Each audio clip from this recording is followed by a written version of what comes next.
Walt Disney used to be a company you could absolutely trust with your children. Totally safe, producing family favourites like Snow White and Bambi, where the only controversy then was that it showed the death of Bambi's mum.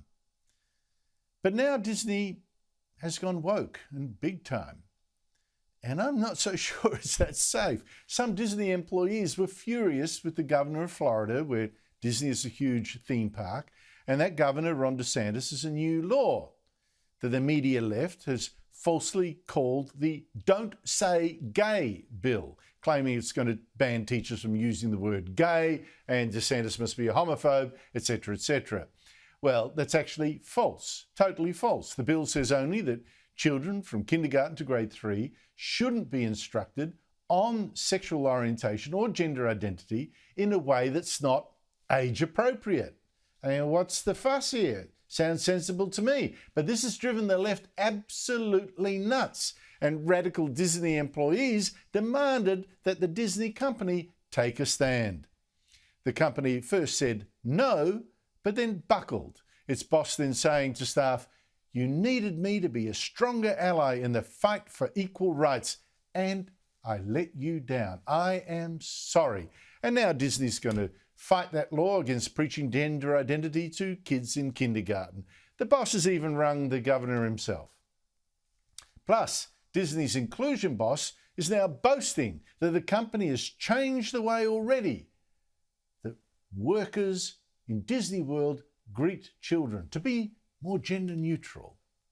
Last summer, we removed all of the gendered greetings in relationship to our life skills. So we no longer say ladies and gentlemen, boys and girls.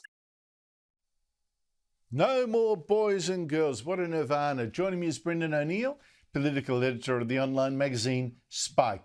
Brendan, great to catch up with you. What worries you about this?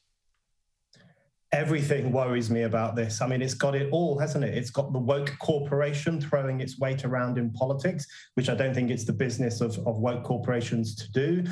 It's got agitation to basically arguing that teachers should have the right to teach children about things that I think young children should not be taught about. Matters of sexual orientation, for example, or gender fluidity. These kinds of ideas should not be taught to children under the age of 10. And Ron DeSantis's bill, all it says is that children under that age should not be given classroom instruction on those kinds of issues. I really agree with him, and I really disagree with the woke left calling on big business to throw its weight around to try to scupper a democratic law. So the whole thing, I think, is a snapshot of how wrong wokeness is going at the moment.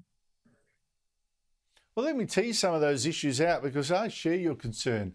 The first for me is the dishonesty of the media coverage, the Don't Say No bill, they call it, and you had, or Don't Say Gay bill, rather, Don't Say Gay. And you had in the Oscar ceremony, for instance, the three co-hosts mocking that by saying gay, gay, gay, gay, gay, like they've been, really transgressive here, really showing it to the man.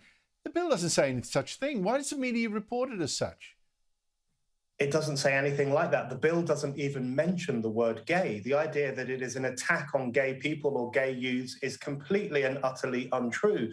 What it is, it's a bill which argues that parents should have a few more rights when it comes to the education of their children, and that certain young children should not be taught particular things. And in fact, the phrase it uses is classroom instruction. Now, instruction has a very specific meaning. It means telling people how things work, how things operate. I don't think children under the age of 10 should be told how gay sex works. I just don't think that's something they need to know about at that age. I don't think they should be told about gender ideology, which, by the way, is a very contested ideology. Not everyone agrees that you can change sex. Not everyone agrees that if a boy comes into school and says, "I'm a girl," that should be instantly affirmed and pandered to. Some people think you should push back and say, "No, you're a boy." So the idea that you would teach these contested ideologies or issues of sexual relations to children in kindergarten or grade 1 or 2 or 3, that would strike many people as wrong and preposterous. And I think the lies that the media have told that this is a homophobic, transphobic bill actually demonstrates that they don't have very solid arguments against what the parents and others are saying. So they're just smearing Ron DeSantis and his supporters.